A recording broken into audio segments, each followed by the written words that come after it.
Eh bien, écoutez, passer ces quelques minutes de convivialité, on va dire, je vous propose qu'on attaque cette nouvelle matinale co-organisée par SBA Ignes et dédiée ce matin au boom des usages dans le logement et son corollaire, qui est effectivement quel réseau numérique pour répondre à ces nouveaux usages et à nos nouvelles pratiques, notamment numériques.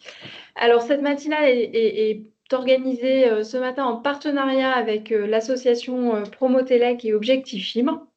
Et pour cette matinale, nous vous avons réuni donc un panel que vous allez découvrir au fil de l'eau. Si on peut passer la slide. Voilà, donc mon compère des matinales avec François Xavier, qu'on ne présente plus. Et Bonjour à puis tous. trois intervenants, Pierre-Nicolas, Bonjour. Philippe Bonjour à tous. et Arnaud. Bonjour. Bien sûr, ils vont succéder pour vous dire toute leur vision du sujet ce matin. Pour introduire ce matin, quelques chiffres. Quelques chiffres pour commencer. On a la chance d'avoir effectivement des études qui viennent de sortir, notamment celle du CREDOC et de l'ARCEP, du baromètre numérique qui nous donne chaque année des informations utiles sur l'évolution des pratiques des Français quant au numérique.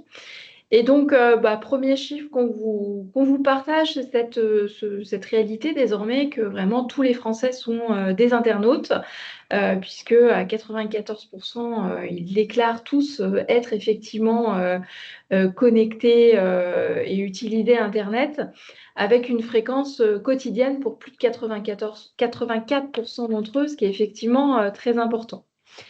Si on continue un autre regard, celui des modes de connexion à Internet. Donc, on voit bien aussi à travers ce graphique que ce qui est le plus fréquent aujourd'hui, c'est Internet à la fois en fixe et en mobile, avec un taux de 79%, que vous voyez en vert clair. On a encore quelques usages purement mobiles et puis quelques internautes encore qui ne sont pas connectés, mais ils sont de plus en plus de moins en moins nombreux sur ces sujets, puisqu'on voit qu'en 10 ans, on n'est plus qu'à 6%. Si on continue, encore un petit chiffre aussi qui est au cœur aussi des échanges qu'on aura tout à l'heure, aussi sur effectivement les évolutions au regard de la télévision. Vous voyez effectivement à la fois d'un côté la courbe ascendante en rose, donc dans ces différentes façons, je dirais, d'être connecté en IPTV plus fibre ou ADSL, en IPTV fibre ou en exclusive et IPVP. En tout cas, ce qui est intéressant, c'est de voir qu'on est plutôt sur une courbe ascendante versus effectivement la partie TNT qui, elle, décroît au fil des années sur ces sujets, avec peut-être cette limite à avoir en tête que parfois dans la maison, on peut peut-être en avoir en IPTV et aussi en TNT selon où on va se situer dans le logement et écran principal ou écran secondaire. Donc, des tendances, en tout cas, qui sont là. Pour finir sur les tendances, un dernier petit chiffre que je vous partage ce matin, c'est celle aussi dans cette. Donc, on est de plus en plus connectés, on l'a vu tous les jours. On l'est aussi sur le nombre d'équipements qui est connecté, puisqu'aujourd'hui, si on regarde la partie nombre d'écrans, appareils moyens avec écran dans les foyers, on est à quasiment 8 qui sont utilisés. Donc, vous voyez, c'est quand même des chiffres qui sont importants d'objets qui viennent se connecter au fil de l'eau dans le logement. On retrouve nos chiffres, effectivement, 98% des Français ont un téléphone mobile, voire et 91% ont même des smartphones. Donc, on voit bien aussi la généralisation de ce type d'équipement. Et puis un autre qui nous intéresse aussi, je pense beaucoup côté SBA Ignace, c'est les petites courbes bleues en dessous sur les objets connectés et les enceintes connectées. Donc objets connectés, derrière, on va retrouver bien sûr toutes les solutions domotiques, toutes les solutions aussi d'alarmes connectées, tous ces équipements-là, hein, dont on voit aussi une croissance stable sur ces 2-3 dernières années, mais qui sont quand même en progression significative depuis 2019. Et puis la partie audiovisuelle aussi, hein, avec les enceintes connectées qui continuent aussi une petite croissance importante dans nos logements du quotidien.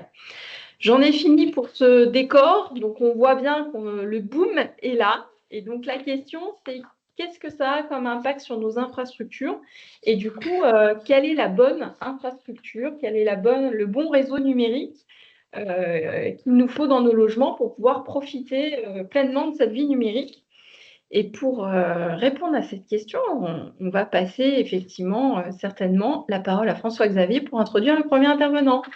Merci Anne-Sophie. C'est vraiment des chiffres très intéressants qui sont très récents et ils montrent effectivement bien que maintenant, voilà, on est dans la massification et on va voir si nos logements ont suivi le mouvement.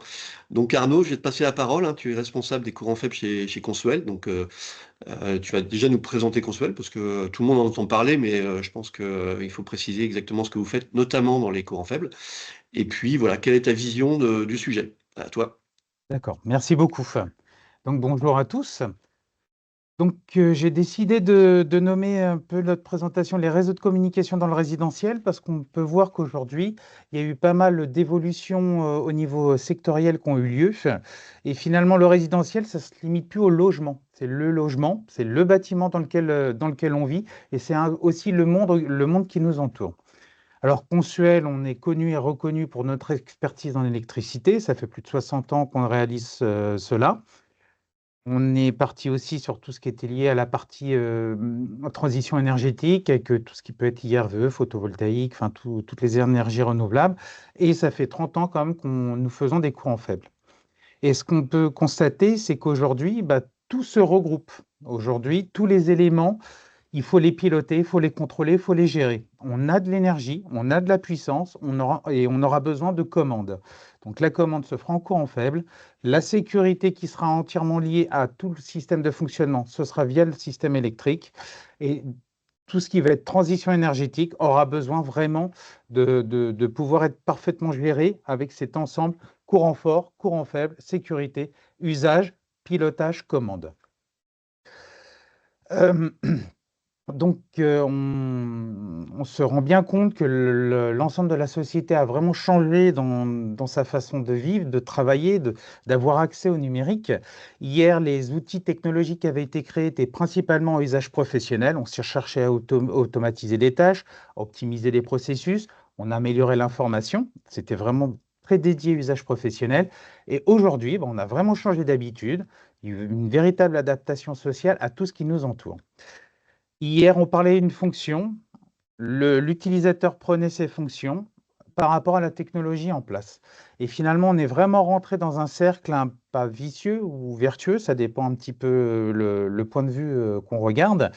C'est que l'utilisateur veut de plus en plus de numérique, donc il cherche de plus en plus de fonctions. Pour avoir ces fonctions, il faut créer des technos. Et une fois que ces technologies sont créées, elles vont apporter d'autres fonctions que les utilisateurs vont consommer. Donc, on est vraiment rentré finalement dans un cercle où je consomme de plus en plus de numérique. Donc, les logements, eux aussi, ils ont un peu suivi notre vie, la vie moderne qui nous entoure, avec toute cette notion de divertissement. Je ne vous parle pas des plateformes de streaming, des notions de confort. Je peux gérer mes chauffages, mes volets roulants, on va dire de domotique ou de smart home ou de smart building. Tout ce qui va être lié à l'économie d'énergie, comment je pilote mes énergies, le télétravail. Aujourd'hui, pour être en télétravail de façon très confortable, je suis obligé d'être connecté, d'avoir un réseau fiable, d'avoir un réseau stable, d'avoir un système vidéo qui permet d'avoir une bonne qualité, avoir du son, pouvoir télécharger des gros fichiers. Donc aujourd'hui, vraiment, le numérique nous entoure et c'est devenu vraiment une partie intégrante au niveau de la vie de tous les jours.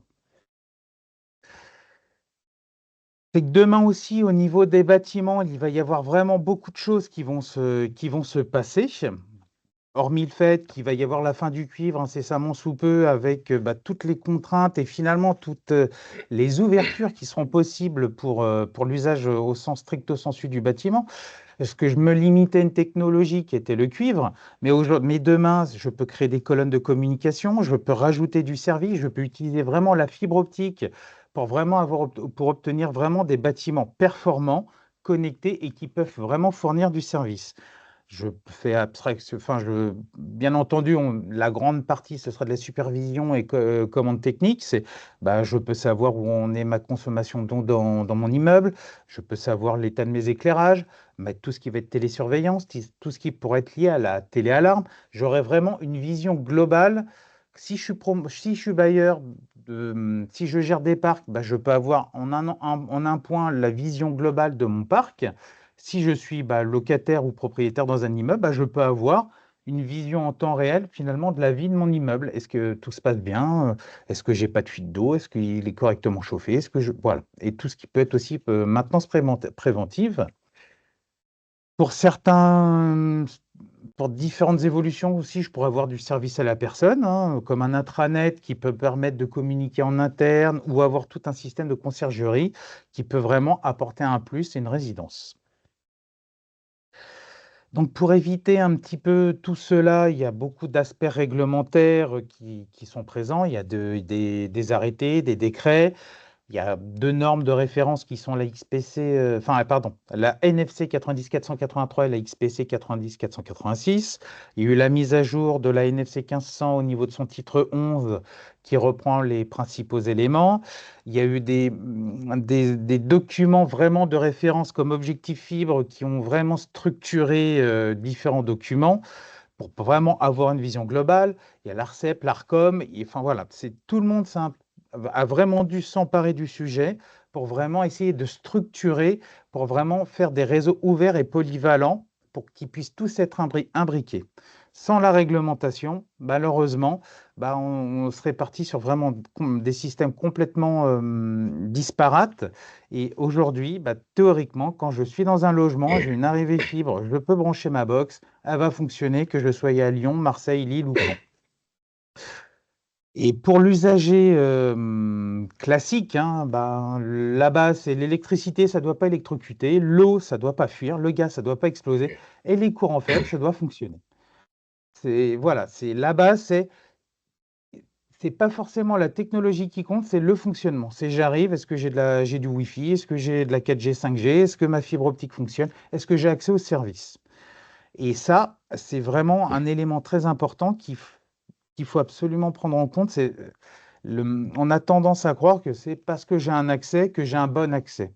Il y a différentes technologies qui font que je vais avoir plus ou moins accès à un très bon service, à une très bonne connexion. Et ce qu'il faut bien que les gens comprennent, c'est que ce n'est pas parce que j'arrive à avoir un peu de Wi-Fi que je vais avoir une bonne connexion Internet. Et donc vraiment, aujourd'hui, le numérique, c'est vraiment devenu le quatrième fluide du bâtiment. Il faut vraiment le prendre en compte. Aujourd'hui, si je ne suis pas connecté, si je n'ai pas accès à Internet quelque part, c'est un peu comme si je n'avais pas d'électricité ou pas d'eau, quoi. Je veux être connecté. Donc, il y a toujours ces notions très classiques du réglementaire. Je suis consuel, donc parler de réglementaire, c'est tout à fait normal. Mais c'est vraiment la nécessité de la réglementation dans le cas qui nous intéresse, c'est que la réglementation vraiment va encadrer. J'ai différents textes qui vont être harmonisés au maximum. On va les rendre cohérents les uns les autres. Et ça, on a vraiment une chance vraiment dans tout ce qui touche au courant faible, c'est qu'ils sont cohérents les uns les autres. Il n'y en a pas un qui va dire l'inverse de l'autre. Chacun découle un peu de son précédent. Donc, c'est des évolutions technologiques à chaque fois qui sont rajoutées, pris en compte et compatibles les uns aux autres. Donc, moi, je suis vraiment un fervent partisan de la réglementation qui encadre tout, la formation qui va structurer la compréhension de cette réglementation et forcément la vérification qui va valider l'installation, mais pas que ça, elle va valider que la personne qui a intégré les différents éléments ait bien compris ce qu'elle devait faire et que au bout du bout, c'est comme l'utilisateur qui doit être satisfait de son installation. Donc pour moi, la vérification en fin de travaux, c'est vraiment une garantie, un gage de qualité vraiment à mettre en avant. Bon, après, je prenais pour ma paroisse, hein. Nous, on est neutre et indépendant. Donc, nous, quand on valide quelque chose, on n'a rien on n'a rien à gagner, quoi. C'est vraiment, c'est bon ou pas. Donc, je vais faire un petit focus sur la partie vraiment réseau de communication logement, parce que les différents textes sont présents. Donc, sachez que la réglementation, bah, elle prend en compte vraiment beaucoup d'éléments, hein.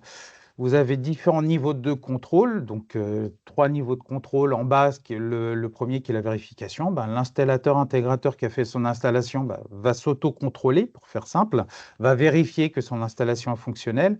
Vous allez avoir le niveau 2 de qualification. C'est plutôt basé pour tout ce qui va être logement collectif ou les lotissements, où là, le professionnel qui aura réalisé l'installation va faire son autocontrôle, mais il ne va pas se limiter à faire un test de continuité fil à fil de ces réseaux RJ45. Il va aller un peu plus loin. Il va aussi faire un test un peu de performance de son réseau. Et vous avez le niveau 3, qui est vraiment on va dire un peu le top du top, qui va vraiment venir certifier son réseau en faisant les tests de continuité, les tests de performance et les tests, on va dire, de bruit. Bon, moi, tous ceux qui connaissent par la diaphonie, paradiaphonie, etc., qui va pouvoir certifier que le réseau qui est installé va vraiment permettre d'accéder à un débit et à une bande passante considérée. Donc, la réglementation a édicté un peu différents types de prise en charge. Donc, pour le niveau 1, ce qui est comme la base d'un installateur et d'un intégrateur, c'est j'ai fait, j'ai vérifié que ce que j'ai fait fonctionne. Voilà. Dès que je rentre un peu plus loin, c'est le maître d'ouvrage, hein, qui doit le prendre en considération. Dès qu'on est en niveau 2, niveau 3, ça peut être des bureaux de contrôle indépendants parce que c'est quand même un savoir-faire de tester vraiment un réseau. Et puis après, si vous le souhaitez, un Consuel fait aussi des attestations de conformité par rapport à tout ça. Et nous, on se limite qu'à la partie logement. Donc, je vais arriver un peu à ma conclusion. C'est que, comme je vous expliquais, toutes les réglementations sont imbriquées. Et aujourd'hui, quand on parle vraiment de courant faible ou de réseau de communication ou de connexion Internet, faut vraiment voir que c'est de l'infrastructure, vraiment de la chambre de tirage à la prise du logement. Quand je parle d'infrastructure, c'est faut que je pense de l'extérieur, je vais de la rue, je passe dans mon immeuble et de mon immeuble, je rentre dans mon tableau de com et de mon tableau de com, je rentre dans mes pièces. C'est vraiment toute une brique, tout un enchevêtrement de compétences et de spécificités techniques qui sont vraiment à intégrer et à faire coexister ensemble pour vraiment réussir à faire des systèmes très très performants.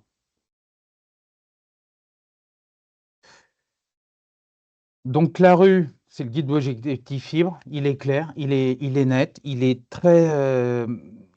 vraiment bien fait, il est très structuré, il est très imagé, vraiment, il explique clairement les choses. C'est vraiment un document de référence. Ceux qui ne l'ont pas encore lu, je le recommande vraiment parce qu'il est facile à comprendre, il est facile à appréhender, il est parfaitement structuré. Il est dématérialisé, il y a même des applications qui sont sur smartphone. Donc, c'est vraiment vraiment un document de référence. En plus, c'est vraiment un document utile pour nous dans ce secteur-là, parce qu'il reprend aussi toutes les briques. Il ne fait pas que de la fibre, il fait aussi la partie intérieure des réseaux de communication. Il reprend les points réglementaires, il explique des choses. Enfin, franchement, c'est vraiment un guide de référence. En plus, il est gratuit. Donc, franchement, je trouve que c'est vraiment un super document. Et demain, comme je disais, moi, je prenais un peu aussi tout ce qui était un peu lié aux colonnes de service, on va dire au smart home ou au smart building, hein, principalement. C'est demain, je vais pouvoir piloter intégralement mon immeuble. Donc, avec des détections sur chaufferie, sur pompe de relevage, pour voir un peu l'état de mes VMC, voir un peu si mes skidomes sont ouverts ou pas. Combien de fois je rentre dans un immeuble où j'ai l'alarme VMC qui est allumée en rouge au rez-de-chaussée. Ça fait 3 mois qu'elle est comme ça, personne n'a rien vu, personne ne sait à quoi sert ce voyant au niveau des gaines techniques. Alors que là, je pourrais avoir directement des retours d'informations qui pourraient directement avertir le syndic ou le bailleur de attention, il y a une alarme qui s'est déclenchée. Donc voilà, donc demain, la colonne de service aussi permettra de pouvoir apporter vraiment de la valeur ajoutée, pouvoir porter vraiment tout ce qui peut être lié à la maintenance préventive pour pouvoir anticiper un peu et pour que vraiment les usagers des bâtiments puissent vraiment ne pas avoir, on va dire, de rupture un petit peu au niveau des fonctionnalités de leur immeuble. Et surtout demain, comme je disais en avant-propos, hein, c'est que chez Consuel, on a eu la chance de pouvoir évoluer dans la sécurité électrique, les énergies renouvelables, tout ce qui va être décarbonation euh, et tout ce qui va être système de gestion et de pilotage. Donc aujourd'hui, chacun fait un peu sa petite installation. Je mets du PV, je mets des bornes, je mets des bornes IRVE. Maintenant, les batteries, c'était pas tellement accessible. Maintenant, ça l'est de plus en plus pour faire du stockage d'énergie. Demain, ce que je pouvais être capable de faire, on va dire, dans un logement, je vais pouvoir l'étendre un petit peu à un bâtiment. Et demain, avec l'arrivée de tout ce qui va être IRVE, les véhicules qui sont en V2G et qui vont pouvoir piloter, gérer, piloter des énergies, je vais avoir plein de batteries sur roue que je vais pouvoir brancher, connecter, interconnecter pour justement, via tous ces systèmes de gestion et de data, avoir un peu de la smart city, quoi. C'est des bâtiments qui communiquent, qui intercommuniquent. J'ai besoin d'énergie d'un côté, je vais le prendre là où il y en a, sans forcément devoir consommer de l'énergie primaire pour réussir à le produire. Donc, je vous parlais un petit peu du numérique comme quatrième fluide. Je pense sincèrement que la data va devenir le cinquième fluide parce que si je n'ai pas de données, je ne peux pas gérer, je ne peux pas piloter. Donc, je vais avoir besoin de mon réseau numérique pour pouvoir interconnecter le tout. Et je vais avoir besoin des datas justement pour pouvoir les piloter, les exploiter, les comprendre et vraiment optimiser au maximum l'ensemble de mes réseaux, de mes logements, de tout. Voilà, j'en ai fini. Donc, je suis à votre disposition après si vous avez des questions. Merci beaucoup. On voit bien donc dans cette présentation que le réseau numérique est essentiel, pas que pour regarder un film ou surfer sur Internet, essentiel aussi pour le pilotage, notamment tout le pilotage de l'énergie, et que effectivement l'infrastructure détermine aussi la qualité forcément derrière de ce qu'on peut en faire en termes d'usage. Du coup, sans transition réelle, on passe à Philippe qui va, je pense, nous faire un focus un peu plus dédié à l'intérieur des logements sur effectivement comment doit être ce réseau numérique et qu'est-ce qu'il peut nous apporter par rapport à nos usages du quotidien. Ouais, bonjour à toutes et à tous. Donc, Philippe Bonduel, je suis président de Deselect. Deselect, on est depuis 1968 concepteur et fabricant de composants et de solutions pour les réseaux numériques. Donc, on était déjà présent dans le logement avec la prise en T au départ, et aujourd'hui avec la fibre optique et le RJ45. Donc, je suis également vice-président au sein du métier réseau numérique d'Ignes, où nous sommes un nombre d'industriels pour proposer des solutions numériques, et également administrateur à la SBA. Voilà. Donc, moi, je vais vous parler du réseau numérique du logement. Donc, depuis 2016, on a une convergence vers un réseau numérique unique de communication via les prises RJ45. Donc, on a la partie TV qui arrive, je dirais, encore par un câble coaxial, souvent par un câble coaxial qui arrive directement dans le tableau de communication.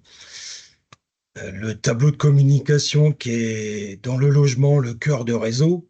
Donc, on va avoir un réseau en étoile dans le logement. On va retrouver un peu ce qu'on retrouve dans les bâtiments, je dirais, industriels et tertiaires, mais appliqué au logement. Donc, on va pouvoir, grâce à ce réseau en étoile, distribuer dans le logement via les prises RJ45 la télé, l'Internet, le streaming, les jeux en ligne, mais aussi toute la partie PoE qui va nous permettre d'alimenter tout un tas d'appareils, de routeurs, on va le voir un peu plus loin, qui vont nous permettre de distribuer, je dirais, aussi bien le Wi-Fi que le 5G dans le logement. Donc vous avez en exemple des prises Wi-Fi qui sont connectées là, directement sur une prise RJ45 ou du Wi-Fi qui peut être intégré directement dans la prise RJ45. Et vous voyez sur la droite les coffrets de communication qui sont régis par la NFC 1500 titre 11. Vous allez retrouver également sur tout le détail sur Objectif Fibre, où on a une partie réseau RJ45 qui va nous permettre de brasser la partie je dirais, distribution dans le logement en RJ45 et également une zone attenante qui va nous permettre de mettre par exemple une box opérateur.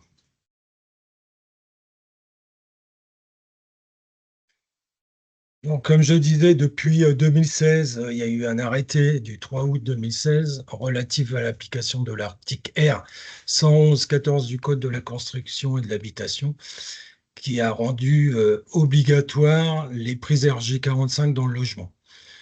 Donc, sur un T1, on a un minimum de 2 prises RJ45. Donc, catégorie 6 blindé SFTP, donc 1 gigabit, qui correspond au grade 2 TV, mais on peut avoir également du grade 3 TV avec des prises 4-6A SFTP qui vont permettre de passer 10 gigabits dans le logement. Donc, sur un T2, on va être à 3 prises minimum, et sur un T3, à 4 prises minimum RJ45 dans le logement. Donc, on demande que ça soit placé dans les autres pièces à proximité d'une prise de courant pour pouvoir y brancher un appareil actif du type box opérateur ou PoE, routeur Wi-Fi ou PoE. Donc, l'installation numérique est obligatoire dans les logements, donc depuis 2016. Donc, ça va correspondre entre 10 à 20% à peu près des logements du parc français.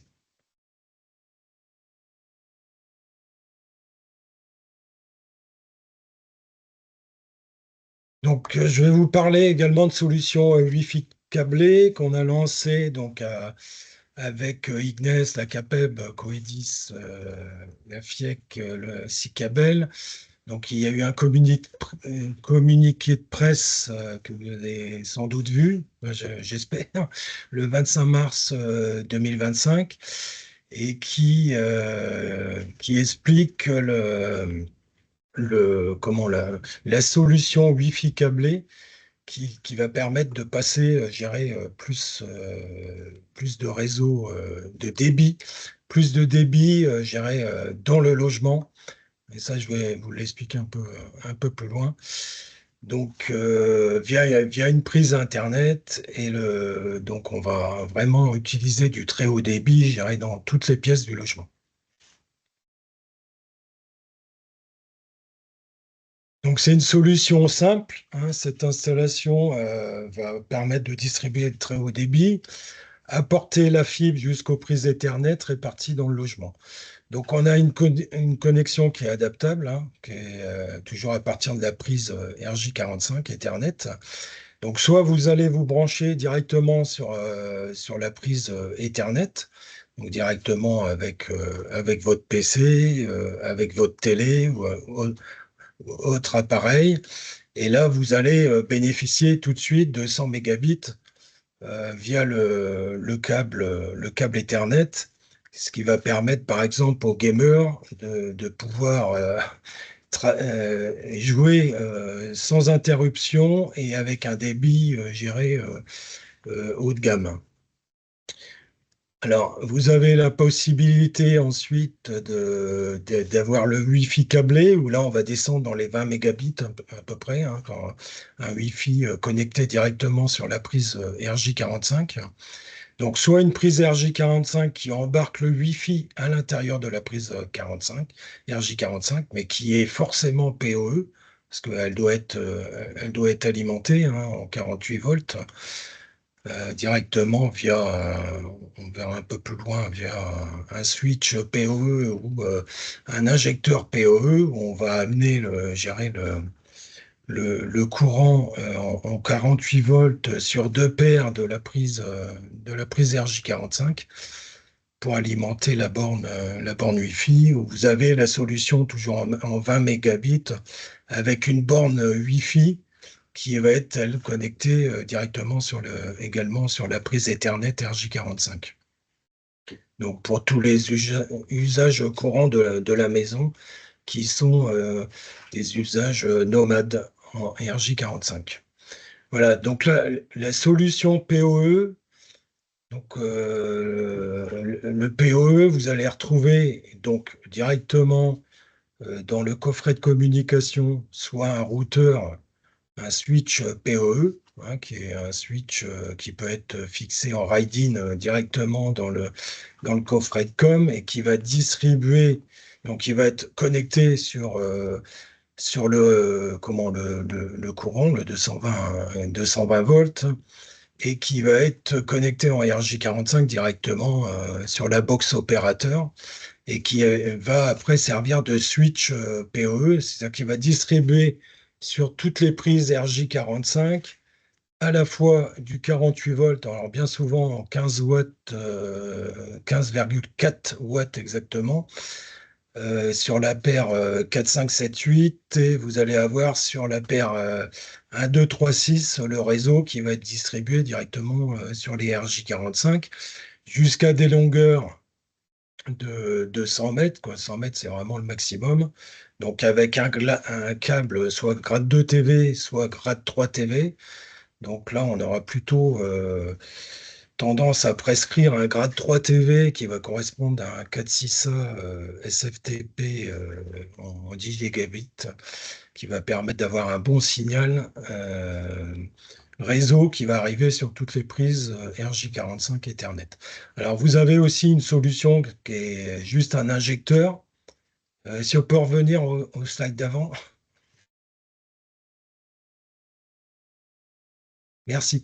Oui, donc vous avez un injecteur PoE aussi que vous voyez en blanc, qui peut être aussi un point PoE où on va injecter juste un RJ45 en PoE pour alimenter une caméra.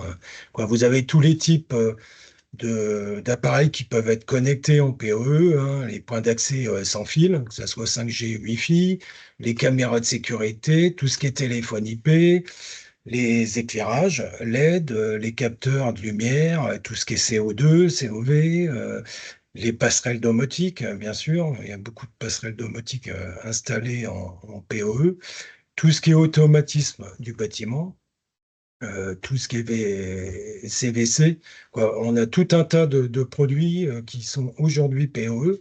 Et l'intérêt de la prise RJ45 Ethernet dans le logement, c'est de pouvoir, et le PoE, c'est de pouvoir connecter tous ces appareils dans le logement. Donc c'est vraiment très confortable d'avoir un maximum de prises RJ45 dans son logement.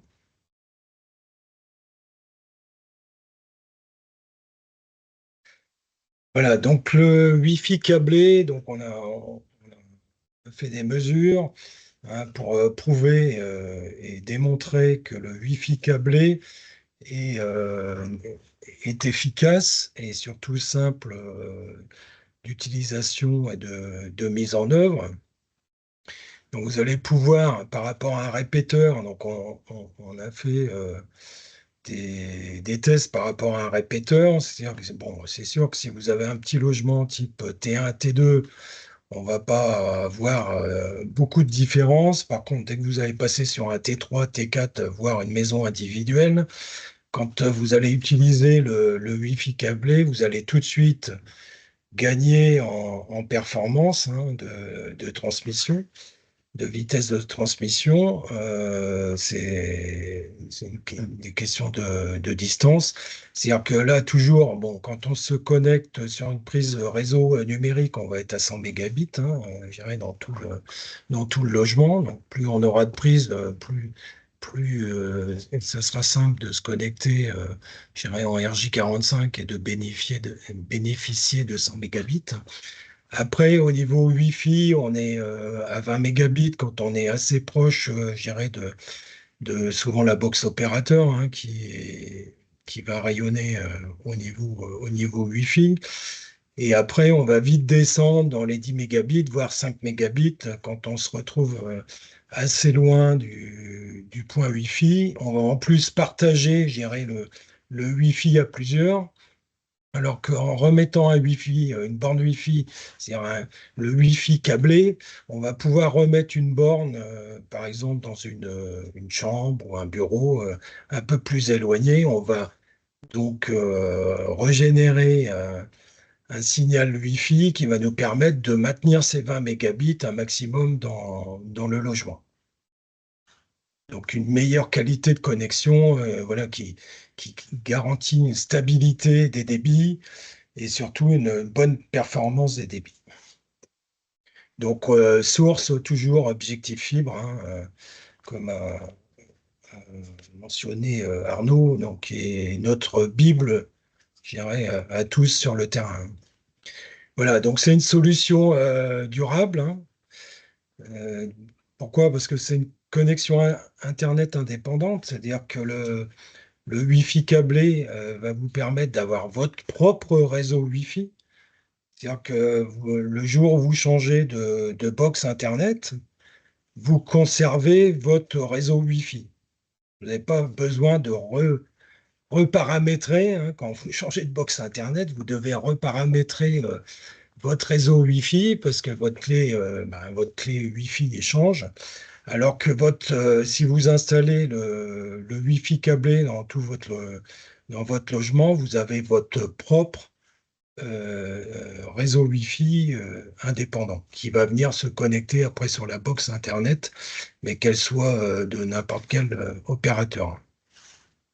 Donc, et c'est une installation bien sûr normalisée, hein, qui suit, qui est régie aussi par la NFC 1500 titre 11, par l'XPC 90 400, quoi, la NFC 90 483 et l'XPC 90 486, qui sont aussi, je dirais, nos références pour développer tous nos gammes de produits.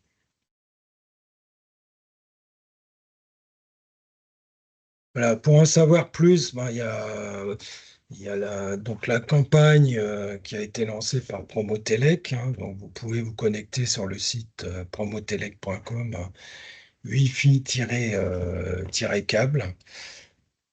Voilà, et vous pouvez donc avoir tous les éléments et également l'objectif fibre, comme je parlais, où on participe activement avec tous mes partenaires d'Ignes. Donc chaque année à développer, à faire vivre cet objectif fibre, ce guide et le faire évoluer. Merci beaucoup, Philippe. C'est très clair. J'avais une question moi sur tu parles de 2016. Il me semblait que Oui, c'était obligatoire depuis plus longtemps en fait. après c'est suivant le décret, je suis remonté à 2016, mais effectivement on en parle depuis plus longtemps là, au niveau de la NFC 1500, d'avoir des prises, j'ai pas la C'est date en tête. 2006 en fait. Il y a eu des premières 2006, ouais, réglementations voilà, depuis c'est ça. 2006 sur ce sujet, mais la dernière en date, qui est vraiment adaptée en fait aux usages d'aujourd'hui, date de 2016. Ouais, Mais voilà. on avait des premiers éléments depuis 2006 d'un point de vue réglementaire. Moi, Ouais. c'est exactement le souvenir que j'en ai. Et donc, ma question, c'est déjà, est-ce que on a une idée de... Parce que là, tu parles de 20% des logements. Du coup, si on Oui. remonte à 2006, est-ce qu'on n'est pas plus que 20%? Je On peux, je doit peux, être, j'ai pas les chiffres, mais je pense que oui, on doit être plutôt à 30%, 30, parce que 35%. je pose cette question parce que moi, la réalité, hein, parce que Et maintenant, je pense que de terrain. voilà, le terrain, on constate que effectivement, il y a beaucoup, beaucoup de logements qui sont équipés de prises RJ45, mais beaucoup ne sont pas utilisés en fait. C'est-à-dire qu'en gros, je pense que malheureusement, alors ça vient des professionnels déjà, hein, parce qu'il n'y a pas forcément eu beaucoup de pédagogie quand on a livré le logement, et des promoteurs aussi, hein. Et puis après, les sous-traitants qui sont venus installer de la fibre, etc., bon, ils ont pas forcément tenu compte de ces RJ45. Et au final, j'aimerais bien avoir un jour la réalité de terrain du nombre de prises RJ45 qui sont réellement utilisées. Et je pense que ça serait un petit peu cruel pour la profession et surtout pour la réalité d'utilisation. Parce que tu l'as dit, c'est crucial d'avoir un bon débit. Maintenant, les gens Bah oui. télétravaillent, les gens, voilà. Et l'idée, là, on va voir avec Pierre-Nicolas, mais déjà, lui, ce qu'il constate sur le terrain, parce que Pierre-Nicolas, hein, on lui a demandé de conclure un petit peu la matinée sur déjà, ce que lui constate sur le terrain, les difficultés qu'il rencontre, parce que en tant qu'intégrateur, lui, il passe justement après des installateurs, et puis qui nous explique un peu dans son métier l'importance de ces réseaux et globalement comment il voit les choses. C'est-à-dire qu'est-ce qu'on pourrait faire, puisque quand on fait une matinale, on essaye de se projeter, hein, qu'est-ce qu'on pourrait imaginer maintenant pour améliorer la situation et faire en sorte que le plus possible de Français utilisent ces réseaux VDI euh, au mieux. Donc voilà, Pierre-Nicolas, tu prends la main, et puis Oui, après, hein, n'hésitez pas à poser toutes vos questions, hein. L'idée, c'est d'avoir un petit débat à la fin pour avoir un petit peu l'idée et l'avis un peu de tout le monde. Parce que je me trompe peut-être, moi, c'est ma perception, hein, je ne suis pas un spécialiste, mais comment, finalement, malgré tout, toutes les recommandations, toutes les réglementations, tous les guides hein, qu'on a vus au niveau de Promotelec ou d'Objectif Fibre, voilà, comment tout ça, ça pourrait encore être amélioré, comment on peut aller au-delà de tout ça et comment on peut faire en sorte que ces réseaux VDI soient utilisés à 100%. Donc Pierre-Nicolas, tu as la main, donne-nous ton avis et ta vision du terrain. oui, ben, bonjour à tous. Moi, j'ai bien sûr adoré tout ce que Arnaud et Philippe ont dit parce que ce sont bien sûr les bonnes pratiques à adopter et c'est la Bible à lire et à respecter pour que le logement soit vraiment un logement connecté. On voit l'importance de ce quatrième flux du bâtiment. Je raconte toujours une petite anecdote qui fait rire. Vous arrivez dans un hôtel avec vos enfants. Et l'hôtelier vous dit, bah, on a un petit problème de chaudière, on n'aura pas d'eau chaude ce soir. Alors tout le monde fait, ah, bon. Ah, j'ai oublié de vous dire, le routeur Internet est en panne, on n'a pas de réseau. Et alors là, les enfants se retournent, ah papa, on change d'hôtel. Donc ce flux du bâtiment, ce quatrième flux Internet est devenu presque plus important que l'eau. Bon, bien sûr, c'est une boutade, mais ça veut dire que un logement qui ne serait pas connecté ou connectable, c'est un logement qui n'est pas utilisable. Alors sur le premier slide, ce que je voulais montrer, alors bien sûr, on est intégrateur depuis 1991, donc on fait plusieurs milliers d'installations par an. Et ce qu'on constate sur le terrain, c'est pas malheureusement toujours ce que la norme ou ce que nous voudrions qui soit mis en place. Alors le réseau Wi-Fi câblé, au réseau Wi-Fi filaire, c'est bien sûr la bonne pratique. Ça a été dit juste avant, c'est pour moi la seule solution pérenne qui permet de déployer du Wi-Fi à l'intérieur d'un logement. Il en existe d'autres, bien sûr, le CPL ou le mesh. On rappelle le CPL, on fait passer Internet par l'électricité, le courant porteur. Ça a ses avantages et ses inconvénients. Le principal inconvénient, c'est la fiabilité. On voit que beaucoup de systèmes CPL nécessitent d'être rebootés, peuvent être perturbés par un micro-ondes, par différents éléments de l'électroménager d'un logement. Donc le CPL est à bannir et le mesh, c'est-à-dire la borne qui va prendre son signal sur la borne précédente, elle a l'inconvénient, bien sûr, d'être HF, donc sans fil, et donc d'être soumise à des perturbations. Et puis le débit qui repart de l'autre côté est souvent divisé par deux. Donc quand on fait du mesh dans un appartement, bah, on n'a pas la fiabilité de ce fameux réseau Wi-Fi câblé.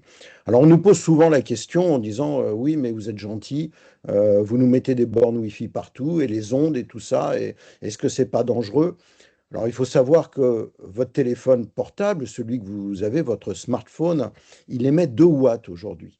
2 watts. Une borne Wi-Fi, la norme, c'est 100 milliwatts.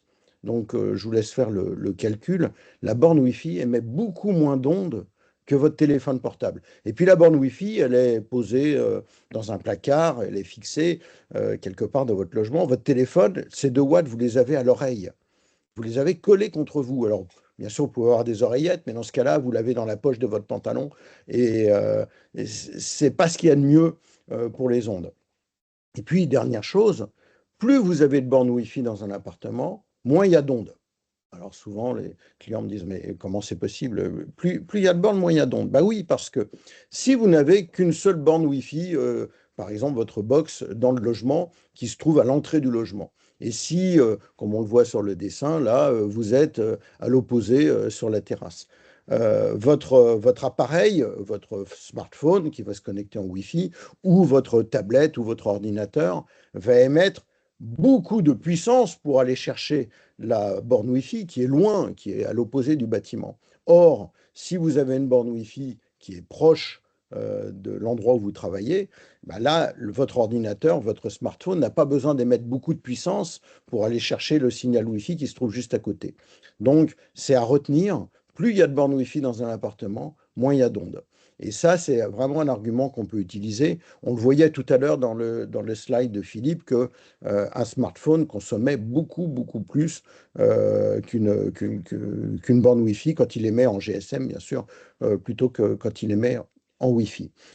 Donc le réseau Wi-Fi filaire, bien sûr, c'est la bonne technique. Sur le slide suivant, vous allez voir les différents types de câbles que l'on peut rencontrer. Alors, on m'a fait la remarque tout à l'heure et elle était judicieuse. Effectivement, moi, je reprends souvent les termes qui sont utilisés dans le tertiaire, catégorie 5E, 6, 7 et 8. Dans le logement résidentiel, on utilise le terme de grade qui est plus adapté. La différence entre les deux, c'est que vous avez une paire qui est dédiée à véhiculer la télé. Donc, vous allez avoir du grade 3 classique ou grade 3 télé ou grade 3 satellite si on veut véhiculer le signal satellite sur la prise RJ45. Alors, pourquoi je rappelle ça? Parce qu'on trouve encore des logements où derrière la prise RJ45, vous avez un câble de téléphone. Mais ça existe encore. Vous allez me dire, non, mais c'est pas possible. Mais oui, on en trouve. Bien sûr, ça respecte pas la norme et surtout, ça ne fonctionne pas. Donc, le conseil que l'on peut donner, c'est d'utiliser bien sûr du grade 3 ou du catégorie 6A qui va permettre de véhiculer le débit le plus important, c'est-à-dire 10 gigabits. Il faut savoir que la plupart des opérateurs télécoms, Orange, Free, SFR, Bouygues, commencent à amener chez vous en fibre du 2 gigabits dans les grandes villes et même ça commence à se déployer dans des agglomérations plus modestes. Ça veut dire que demain, on va pouvoir apporter à l'arrivée du logement 2, voire 3, voire 4 gigabits. Et ça serait dommage que ce réseau soit divisé par 10, par 20, par 50, par 100 à l'intérieur du logement. Autant ces 2 gigabits en faire profiter tout le logement. Donc ça, c'est la première chose qu'on va rencontrer. On va rencontrer des logements avec un câble qui, bien sûr, ne respecte pas la norme et qui ne permet pas de véhiculer Internet haut débit comme on pourrait le voir. Le slide suivant, c'est le câblage des prises RJ45. Alors là, il existe deux types de câblage, ce qu'on appelle le type A et le type B. Ça ne change pas grand-chose. C'est-à-dire que si tout le logement est câblé en type A, ça fonctionne, ou si tout le logement est câblé en type B, ça fonctionne. Mais aujourd'hui, le plus répandu en France, en tout cas, c'est le type B. Et on trouve beaucoup de logements où la personne qui a fait le réseau s'est trompée ou a inversé des paires. Donc il y a bien la continuité, mais il n'y a pas la continuité comme elle devrait être avec le croisement de la paire comme on doit l'avoir. Donc ça, c'est des problèmes qu'on rencontre. L'installateur a vérifié qu'il y avait la continuité des quatre paires, mais n'a pas fait attention qu'il n'avait pas broché ses câbles comme il faut. Donc ça, c'est un vrai souci. Ensuite, on a sur le slide suivant la topologie du câblage. On le rappelle, hein, le câblage réseau, c'est un câblage en étoile. C'est obligatoirement un câblage en étoile. Alors, bon, il est rare de trouver des câblages qui sont en série. On en trouve quand même dans certains logements. Bien sûr, c'est des gens qui n'ont pas respecté la norme, mais c'est des choses qui arrivent.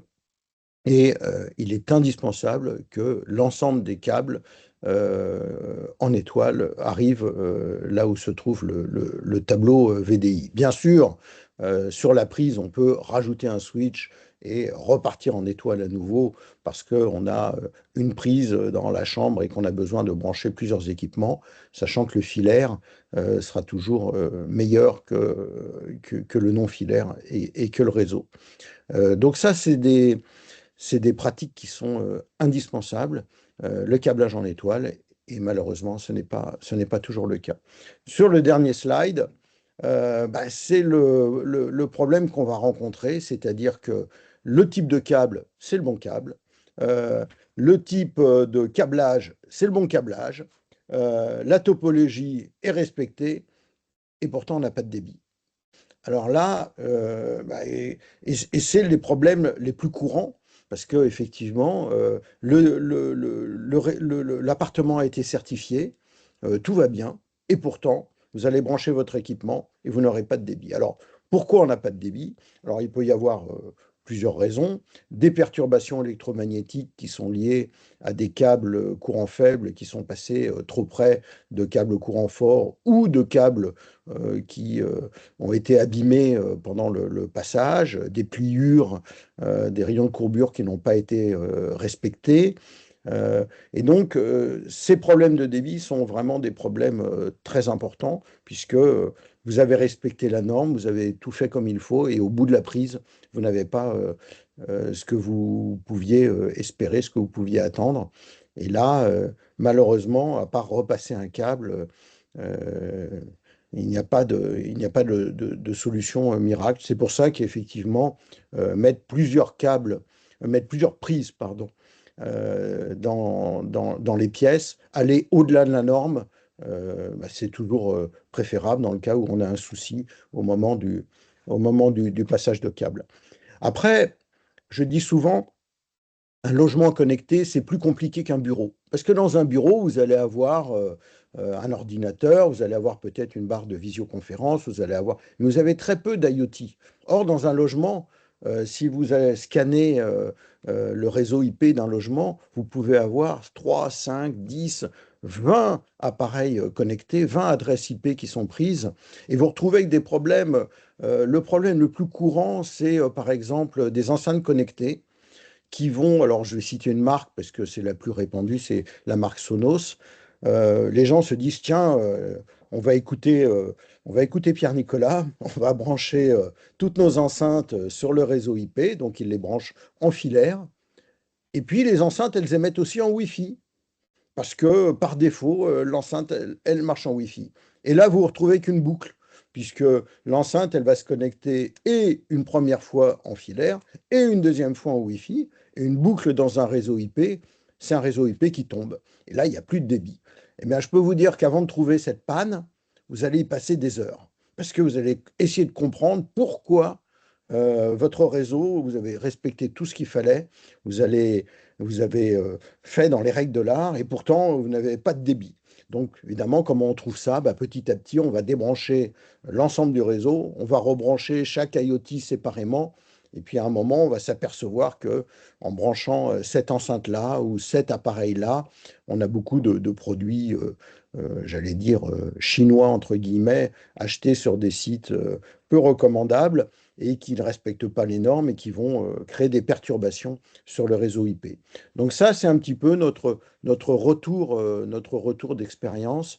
Et il est indispensable, comme l'ont dit Philippe et Arnaud dans leur présentation, de respecter au fur et à mesure toutes les étapes afin que le logement connecté soit un réseau connecté agréable à vivre. Ça veut dire que J'en ai fini. tu es équipé de ce genre d'appareil ou tu attends de l'électricien qui fasse ses contrôles? Alors, aujourd'hui, nous n'étions pas équipés, mais de plus en plus, nous nous équipons. Il faut savoir que ce genre d'appareil coûte entre 1 500 et 10 000 euros, donc c'est un investissement important. Il est difficile à valoriser auprès du client qui, lui, dit, mais moi, j'y suis pour rien. Et donc, euh, on est obligé à un moment de rendre ce service-là, sinon votre installation, vous ne pouvez pas la réaliser. Et donc, bon, je ne voulais pas faire de publicité pour cette marque, mais c'est une des plus connues et c'est, je pense, eux qui ont la gamme la plus large, mais il doit y en avoir beaucoup d'autres. Et effectivement, aujourd'hui, on se retrouve dans cette position de devoir faire ce travail, alors que pour moi, ce n'est pas à nous de faire ce travail-là, mais on se retrouve à le faire. Alors peut-être qu'on peut repasser la main à Arnaud, hein, puisque moi, voilà, la question que je me pose, c'est est-ce qu'on a systématiquement le niveau 1? C'est-à-dire que moi, je vois rarement des autocontrôles. Et au niveau consuel, par exemple, parce que c'est pas le seul à vérifier, mais au niveau consuel, est-ce que vous avez beaucoup de demandes de niveau 3 ou ça reste anecdotique? Est-ce que c'est devenu un réflexe des promoteurs de le demander au niveau des DCE ou malheureusement non? C'est-à-dire, Non. en gros, où on en est sur ce point-là? Alors, en toute honnêteté, non, c'est pas du tout un réflexe. Alors, le niveau 3, bah, comme l'expliquait Pierre-Nicolas, c'est pas du tout valorisé, ni valorisable. Donc, réussir à expliquer qu'un appareil coûte entre 5 et 8 000 euros et qu'il faut réussir à le rentabiliser, donc faire de la mesure en masse, ça ne s'entend pas. Le niveau 2, de rien que faire un débit bande passante, ce qui serait déjà quelque chose d'assez sympathique, bah, on arrive comme à des appareils qui frôlent les 1500, 2500 euros. Et encore, c'est que des appareils qui majoritairement se limitent à faire du giga et pas du 10 giga. Exact. Et ce que nous, on peut constater sur site, hein, c'est que bah, déjà, le test de niveau 1 n'est pas forcément fait par l'installateur intégrateur, quoi. C'est le nombre de sites que je fais ou de tests que je fais où je me limite, moi, à faire que du niveau 1 parce que ça sert à rien que j'aille plus loin parce que de toute façon, j'aurai toujours une paire croisée, un câble mal raccordé, un drain pas correctement connecté. Donc voilà, alors c'est de mieux en mieux. Mais enfin, moi, dans la partie qui m'intéresse, à savoir le logement, c'est principalement du niveau 1 qui est réalisé, quoi. Et on n'arrive pas, on n'est même pas au niveau 2, hein. Donc là, voilà, je pense que un des enseignements, alors on le découvre pas, hein, parce que ça fait des années et des années qu'on constate ça, mais il y a eu quand même des campagnes de com, il y a eu des choses hein, de réaliser. Mais un des enseignements, c'est que probablement que collectivement, on n'a pas fait ce qu'il fallait. C'est-à-dire que aujourd'hui, alors moi, l'idée que j'ai eue en vous écoutant, c'est que comme on est en train de finir la mise à jour de R2S, bah, c'est simple pour nous, dans un cadre R2S, hein, dans une méthodologie R2S, de valoriser et de mettre des points sur un projet de logement collectif qui a donné lieu à un contrôle niveau 3. Ça, c'est facile pour nous de le faire. Alors, je vais vérifier, mais je ne pense pas que dans les travaux, on soit allé aussi loin. Mais voilà, c'est peut-être une extrémiste, parce que normalement, on a terminé la mise à jour, mais globalement, je pense que ça, c'est quelque chose qu'on pourrait faire. Maintenant, voilà, vous connaissez ce genre de label, hein, R2S résidentiel est encore très très peu répandu sur le marché, donc c'est pas ça qui va modifier la face du monde, hein. Donc collectivement, si certains autour de la table, parce que je sais qu'il y a la présidente de Promotelec, Florence, il y a le président d'Objectif Fibre, Marc Leblanc. Donc peut-être que vous avez peut-être, vous, des idées ou des initiatives ou des pistes pour que collectivement, on fasse un petit peu avancer les choses. Moi, je suis convaincu, alors je me trompe peut-être, hein, mais que des gens comme Sonepar, comme Rexel pourraient nous aider, notamment à travers leur salon, pour passer aussi ce genre de message aux électriciens, parce que ce que je constate moi sur le terrain, c'est qu'ils n'osent pas vraiment aller sur le niveau de service, en fait. En gros, ils câblent, hein, puisque c'est la C1500, donc il n'y a pas de problème, ça maintenant c'est maîtrisé. Alors A, B, c'est pas encore tout à fait maîtrisé, mais globalement, je pense qu'on a l'infrastructure, elle existe, elle est déployée. Par contre, le service ne l'est pas. C'est-à-dire qu'en gros, quel est le niveau de pédagogie qu'on apporte aux utilisateurs, quel est le niveau de pédagogie qu'on apporte aux installateurs pour terminer et puis pour être à l'aise. Moi, j'ai eu le cas, hein, souvent, le client, il va demander à son électricien, bah, est-ce que vous pourriez me brancher la box? L'électricien, il va pas être à l'aise, en fait. Je dis pas qu'il va refuser systématiquement, mais il n'est pas à l'aise, c'est pas son sujet, en fait. C'est un domaine qui l'effraie un petit peu. Donc si c'est pas lui, bah, oui, il y a des geeks et ça va très bien se passer à travers l'utilisateur, mais en général, pour les Français moyens, il va rien se passer, en fait. C'est-à-dire qu'ils auront une boîte qu'on appelle tableau de communication qui ne va pas être utilisée, parce que le brassage, c'est pas quelque chose de naturel. D'ailleurs, en écoutant Philippe, j'avais une question, Philippe. On a parlé à une époque de tableau de communication automatique.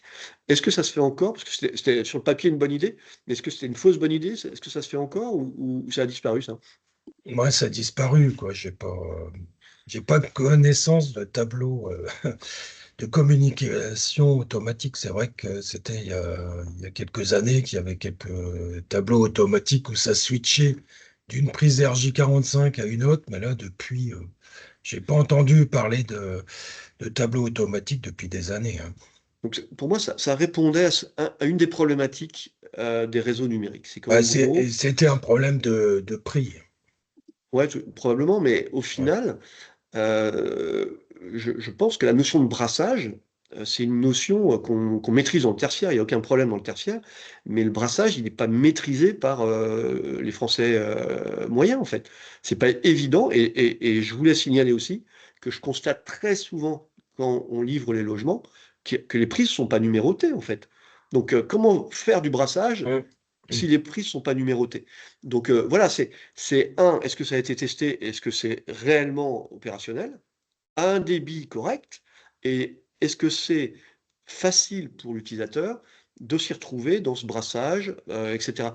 Donc aujourd'hui, la bonne nouvelle quand même, c'est que, on parle de VDI, hein, voix, données, images. Nos réseaux, en réalité, sont devenus des réseaux numériques data. Donc il y Numérique. a de moins en moins de voix et de données, qui passent sur ces réseaux-là, donc ça a simplifié le brassage. On n'est pas obligé, moi à une époque, je me souviens de cordons de couleur en fonction du type d'usage. Donc ça, c'est réglé Ouais. en grande partie. Mais aujourd'hui, je pense qu'il faudrait qu'on trouve une initiative un petit peu commune pour euh, remettre un petit peu de pédagogie dans tout ça et faire en sorte que les gens comprennent. Le Wi-Fi câblé, c'est quelque chose qui apporte énormément pour moi au marché. Alors évidemment, vous avez communiqué, hein, au niveau d'Ignes, etc. Mais est-ce que c'est passé jusqu'aux électriciens? Est-ce que c'est passé jusqu'au terrain? Alors peut-être que Pierre-Nicolas demande la parole. Pierre-Nicolas, tu peux nous dire, hein, ce que tu constates toi et comment tu vois les choses, comment on pourrait améliorer tout ça? Oui, je voulais répondre juste à une question qui était posée là sur le chat en disant, mais est-ce que c'est utile d'acheter un testeur? Il suffit de brancher son ordinateur et de faire un test de débit. Le problème de ça, c'est que vous allez faire un test de débit avec l'extérieur et ce jour-là, sur quel site vous allez aller et quel test vous allez faire. Alors, ça va vous donner une indication. Bien sûr, si vous lancez une vidéo, si vous lancez quelque chose et que ça se déroule bien, ça va vous donner une première indication. Mais ça ne vous dira pas si le câble que vous avez passé, qui doit donner 1 gigabit par exemple, va vraiment donner 1 gigabit. Le testeur, lui, va vous donner ça. Et le testeur va vous dire aussi s'il y a un problème sur le câble, à quel endroit il est coupé, par exemple. Ça, c'est le testeur va vous le donner. Le testeur va vous donner énormément d'informations. Bien sûr, l'ordinateur va vous permettre de faire un premier test. Et puis, vous allez tester un instant X, ça va fonctionner. Et puis, une demi-heure après, ça ne fonctionnera plus parce que le câble est endommagé, parce qu'il peut y avoir 1000 perturbations. Après, il y a aussi des installateurs qui veulent faire trop bien et qui vont passer du câble catégorie 7 ou catégorie 8, on en voit aujourd'hui. C'est des câbles qui ne sont pas faits aujourd'hui pour le résidentiel. La section est trop grosse, le rayon de courbure est trop compliqué à passer. Et surtout, les prises qu'il faut utiliser, ce ne sont pas des prises RJ45 classiques, puisque le câble est plus gros. Et on se retrouve avec des adaptations d'impédance. On se retrouve avec des prises qui font mal le contact. Et vraiment, je préconise, moi, aujourd'hui, de rester sur le résidentiel, hein, de rester sur du câble déjà catégorie 6A, ce qui serait très, très bien. Et j'ai oublié ta question. Je te demandais ce que tu constates sur le terrain, toi. Est-ce que elles sont systématiquement numérotées? Est-ce qu'il y a des cordons de brassage, par exemple? Parce qu'on parle Mm. de brassage, mais s'il n'y a pas de cordon de brassage, l'utilisateur, il ne sait pas où en trouver, hein, où il va trouver des cordons de 2 mètres de long. Enfin voilà, c'est comment enfin, qu'est-ce que tu constates et comment tu vois les choses, des mesures simples qu'on pourrait mettre en place pour huiler un peu tout ça, en fait. Je pense qu'il manque d'huile dans les rouages. C'est-à-dire qu'on a fait le travail, hein, Objectif Fibre a fait le travail. La fibre est maintenant très, très déployée. On a des autoroutes de data qui arrivent dans les logements, mais tout s'arrête. On passe en Wi-Fi et on n'utilise pas l'RJ45. Donc, comment on pourrait passer à la vitesse supérieure dans tous les sens du terme? Après, oui, tu l'as dit, des guides de bonne conduite, hein, je pense que ce que Philippe et Arnaud ont exprimé tout à l'heure, c'est du bon sens, quoi. Donc, des guides de conduite, qu'est-ce qu'il faut faire après? C'est vrai qu'on arrive souvent, on voit le tableau VDI, on se retrouve avec une box qui n'est pas faite pour être mise dans un tableau. La box, elle est pas Raidin. La box, elle est pas raccable non plus. Et donc, elle se retrouve souvent, elle pend au bout de son fil. De temps en temps, il y a un bout de scotch double face. Et puis, elle se retrouve. Voilà, c'est pas prévu aujourd'hui qu'elle soit intégrée dans le coffret VDI. Alors, c'est vrai que cette box, on peut la mettre près de la télé. Et puis, comme on a les doubles prises, avec la deuxième prise, on repart pour aller près du coffret VDI. Ça, c'est pas fait systématiquement. Donc, oui, il faudrait déployer ces guides de bonne conduite. Après, il y a quelque chose aussi dont on n'a pas parlé. Vous avez plusieurs bornes Wi-Fi chez vous, vous en avez 2, 3. Les gens ne savent pas les configurer. Donc, vous vous retrouvez avec plusieurs SSID. Le SSID, c'est le nom de votre réseau Wi-Fi. Donc, plusieurs SSID, plusieurs mots de passe différents. Et finalement, c'est inutilisable. Et pour que ça soit bien fait, bien sûr, il faut que chaque borne ait le même nom et le même mot de passe et le même type de cryptage. Parce que vous avez des cryptages différents. Bon, aujourd'hui, on est en WPA2, mais d'autres existent. Et il existe des concentrateurs, c'est des petits appareils qu'on met entre le routeur ou entre la box et les bornes Wi-Fi qui vont permettre de parler à toutes les bornes Wi-Fi en même temps. De dire, bon, bah, mes 3 bornes, je leur dis, mettez-vous, prenez tel nom et prenez tel mot de passe, et ça va mettre à jour automatiquement vos bornes Wi-Fi. Ça, c'est des petits appareils qui ne coûtent pas très cher et que systématiquement, nous installons chez nos clients. Je prolonge, je vais passer la parole à Arnaud, parce qu'il demande la parole et à Anne-Sophie, mais juste une parenthèse, puisque on constate, là, les chiffres d'Anne-Sophie étaient intéressants, hein, 30% de TNT, puis ça diminue, le satellite, c'est anecdotique, donc ça veut dire que l'IP, de toute façon, est demandé sur la plupart des prises. Donc, est-ce qu'on n'aurait pas intérêt, donc nous, dans R2S résidentiel, on pourrait le mettre comme une demande, hein, c'est de dire, brassons l'IP, la box, sur toutes les prises par défaut, en fait. Alors, ça coûterait 5, 10 câbles de brassage, hein, mais c'est rien. Comparé à des gens qui vont pas comprendre que quand ils branchent leur PC sur la prise, bah, il y a rien qui se passe, en fait. Ça n'a pas été brassé, donc il y a pas, il y a rien au bout. Donc, voilà, ça serait peut-être des petites recommandations comme ça, qu'il faudrait mettre en place. Sinon, on va rester sur du Wi-Fi, et des débits un peu diminués, quoi. Brasser et mettre un switch, parce que tu peux brasser tes prises. S'il n'y a pas un switch informatique derrière, et il n'y a pas de réseau sur la prise, quoi. Ouais, la box a souvent 4 prises, par exemple. Donc, les 4 Oui, prises bien de la sûr. box pourraient être. Donc, ouais, Arnaud, si tu veux continuer la discussion, ton micro. C'était pour revenir un petit peu sur la discussion, c'est que tout le monde parle de débit, mais souvent on parle en débit brut. Il faut comparer comme ça la fiche de paye, hein, entre le super brut et le débit et le net. C'est-à-dire que c'est pas parce que votre ordinateur va vous dire que vous êtes connecté au giga que le flux d'informations sera parfaitement au giga. Je m'explique. Il suffit que vous soyez sur un réseau un peu bruité. Bah, les paquets qui vont arriver à la machine, elles vont peut-être arriver vite, mais elles seront bruitées. Donc, il va falloir renvoyer les paquets de correction, renvoyer l'information pour qu'elle soit parfaitement comprise et interprétée dans le protocole de communication. Ce qui fait que ce n'est pas parce que je vois que je suis bien connecté au giga que j'aurai réellement une transmission en giga. Déjà, rien que le système de cryptage qui prend à peu près 50% de la bande passante, plus derrière toutes mes erreurs de bruit, de facteurs de correction.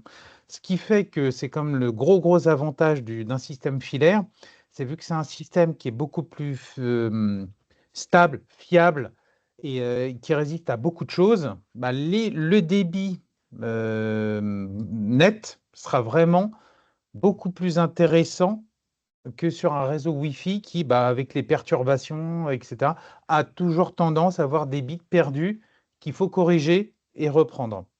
Donc c'est ça, il y a cette notion de débit brut et de débit net à bien prendre en considération. Pour moi, le débit net, c'est l'information que j'ai demandé, que je reçois, que j'exploite et que je vais utiliser. Et qui est très Donc il y important pour avait, les gamers, puisque on oui, sait que le jeu le vidéo, ping. voilà, le ping est indispensable si, lorsque vous jouez à votre jeu d'arcade et que vous tirez sur l'ennemi et que l'information, elle arrive une seconde après, vous êtes mort. Donc, le ping est très important et effectivement, ce que dit Arnaud, c'est primordial. Euh, il faut que ce qu'il appelle le bruit, c'est-à-dire il faut que l'information arrive du premier coup et qu'elle n'ait pas à être redondée, sinon vous perdez tout le bénéfice de votre réseau. Sophie? Oui, moi je voulais réagir sur effectivement comment on améliore en fait la situation.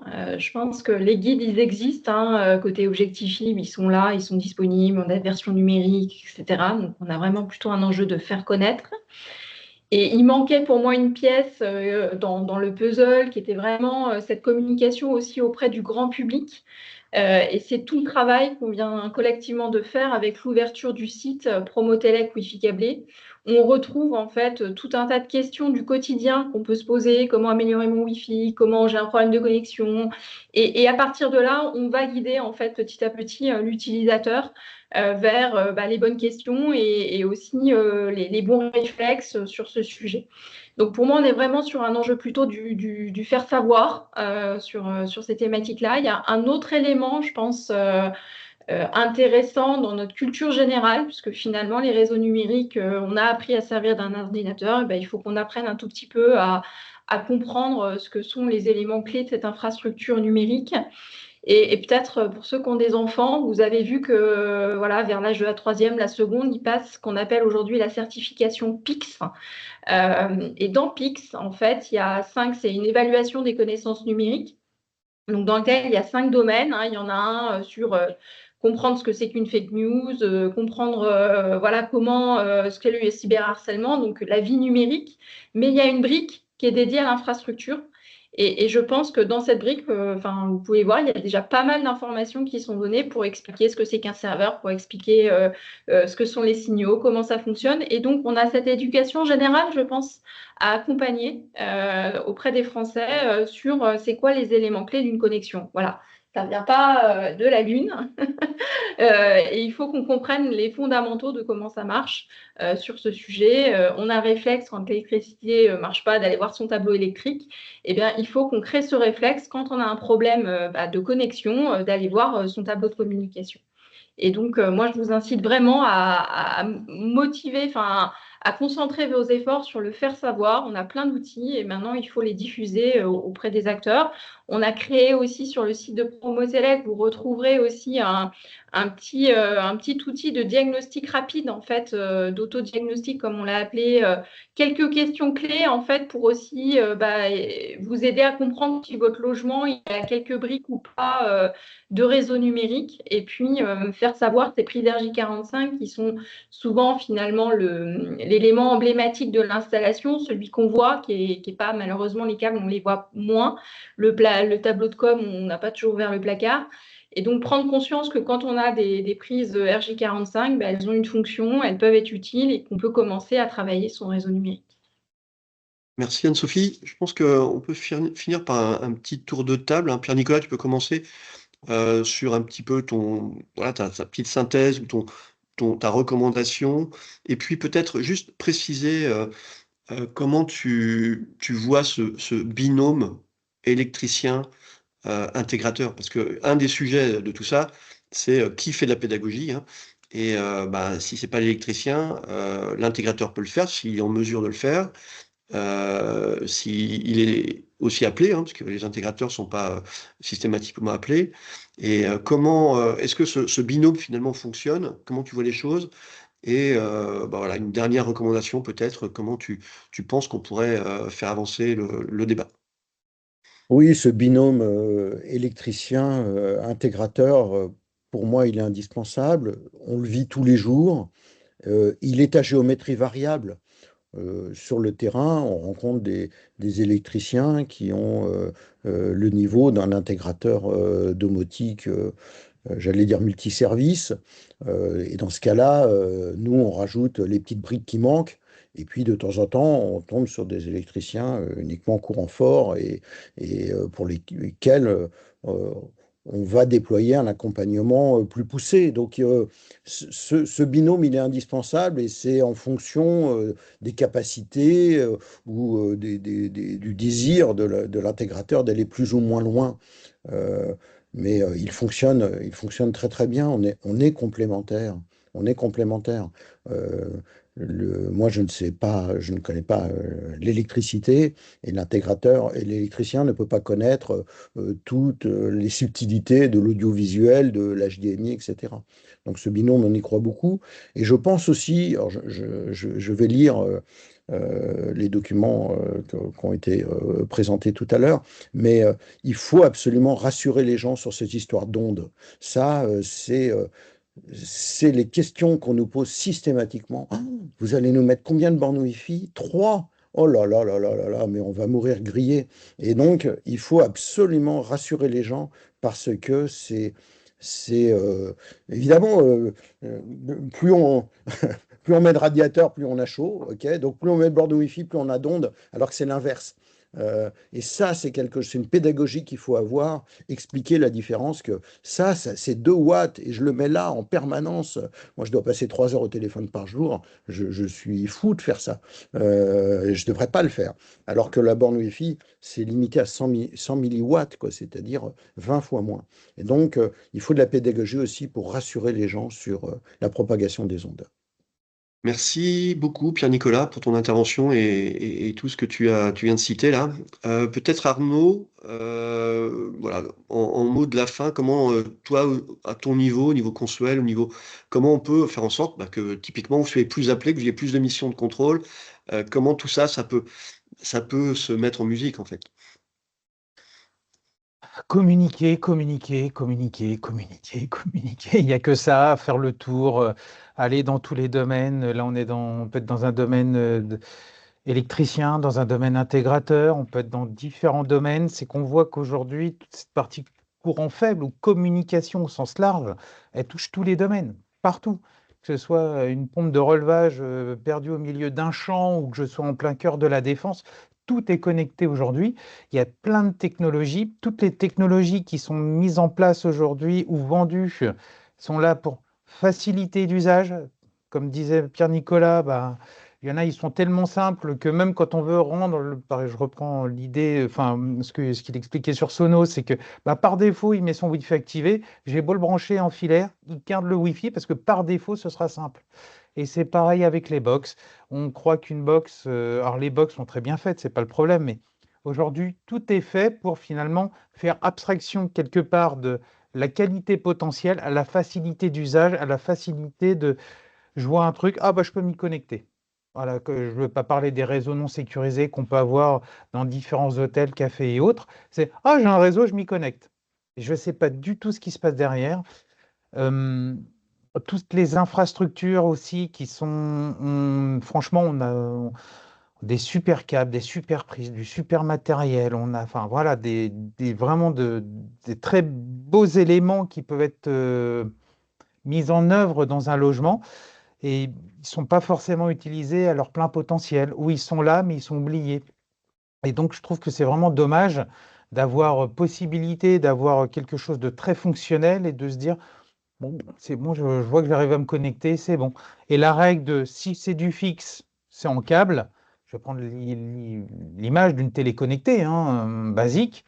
J'ai beau avoir deux RJ45 derrière la télé, et ben, je vais comme la brancher en Wi-Fi sur la box qui sera potentiellement dans la zone attenante, alors que j'ai mes prises RJ45 qui sont juste au dos et qui permettraient d'avoir un super réseau derrière. Et je trouve que c'est dommage. Enfin voilà, je trouve que ce qui est dommage, c'est qu'on a de la qualité, elle est là. J'ai qu'à l'utiliser, hein. Je ne la paye pas plus cher. Elle est déjà présente, elle est obligatoire et elle est là. Et elle n'est pas forcément utilisée vraiment comme elle devrait. Alors voilà, c'est de faire des vidéos YouTube, enfin voilà, il n'y a pas le choix. Communiquer, communiquer, mettre en avant. Je vois que ça. Merci beaucoup Arnaud. Philippe, je te laisse la parole. Moi, je pense qu'il faut aller prescrire beaucoup plus en amont auprès des promoteurs et des constructeurs, parce que aujourd'hui, tout est fait à minima, c'est-à-dire qu'ils respectent un minima la NFC 1500, et il n'y a aucun contrôle qui est demandé, notamment au niveau des performances. Il y a une méconnaissance des promoteurs et des constructeurs, hein, sur la partie réseau de com. Donc, je pense qu'il faut prescrire davantage en amont. Il faudrait aussi que les promoteurs puissent, comme pour la partie domotique, hein, on a fait beaucoup de logements connectés, donc on a une bonne expérience, de mettre des notices, un minimum de notices sur les coffrets de com pour expliquer comment utiliser le coffret de com, parce que bien souvent, bah, les promoteurs, ils construisent des logements, tout est équipé, mais le propriétaire ou le locataire arrive des mois après, arrive dans un logement où il voit des prises, il se dit, bon, j'ai une prise, je vais me connecter dessus, mais il ne connaît pas du tout le réseau de communication qui a été mis en place. Donc après, bon, si c'est un geek, il n'y a pas de souci, il va s'en sortir, et on l'a vu sur le connecté, hein, c'est eux qui utilisent les logements connectés et qui, en plus, développent le logement derrière. Mais bon, une personne âgée qui arrive dans un logement avec un réseau numérique connecté va mettre sa télé sur une prise antenne directement sur la prise coax et va pas penser à mettre sa télé sur une prise RJ45, parce qu'il y a une méconnaissance complète. Mais je pense que ça part voilà, de la prescription en amont auprès des constructeurs. Merci beaucoup Philippe. On arrive à la fin de ce webinaire. Alors, je vois qu'il y a quelques remarques et quelques questions, donc je vais juste les prendre rapidement. Effectivement, hein, on a quand même de plus en plus besoin aussi de connexion filaire. On parle d'IRVE par exemple, hein, et puis le PoE, hein, c'est quelque chose qui qui n'est pas très très connu, et je vous mets au défi d'expliquer à quelqu'un comment ça fonctionne et ce qu'il doit faire. L'injecteur que Philippe a présenté, c'est de la science-fiction pour la plupart des utilisateurs. Donc voilà, là il y a un sujet, mais on revient toujours à ce sujet de pédagogie. Là, ce que proposait Anne-Sophie sur voilà, quelles sont les notices qui existent et sur lesquelles on peut s'appuyer, peut-être celle des consoles de jeux. Moi, je pense aussi, hein, le problème, hein, comme tu disais, Philippe, c'est oui, on peut accompagner les AMO d'ailleurs. Moi, je vais faire aussi un peu de pub pour les AMO Smart Building. Ils accompagnent les promoteurs, les bailleurs, mais c'est 1% de renouvellement par an. Donc voilà, c'est très faible comme rythme. Donc ça va pas suffire, mais on peut le faire. Et certains promoteurs jouent vraiment le jeu, hein. Moi, je vois des QR codes ou des notices ou des tutos vidéo, effectivement, sur les vidéophones IP. Donc voilà, on voit des choses qui se passent, mais à toute petite échelle et pour le grand nombre, hein, la plupart des maisons et des logements existants, ça va passer, je pense, hein, par les bailleurs, parce qu'eux, ils sont en train de rénover massivement les logements. Donc j'espère qu'eux, ils ont tout intérêt à faire de la pédagogie, parce que sinon, ça sera beaucoup de gens pas contents, beaucoup de questions. Donc ils auront intérêt à le faire en amont.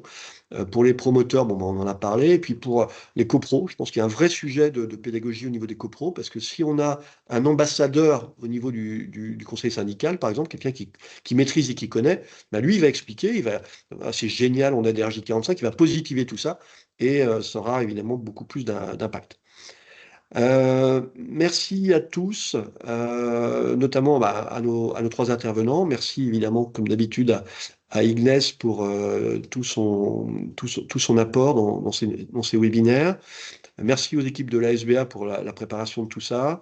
Et puis, un grand merci à Objectif Fibre, à son président, et puis un petit hug à Didier Cazes, que j'ai vu dans la liste des participants, qui a dû être très intéressé par tout ça.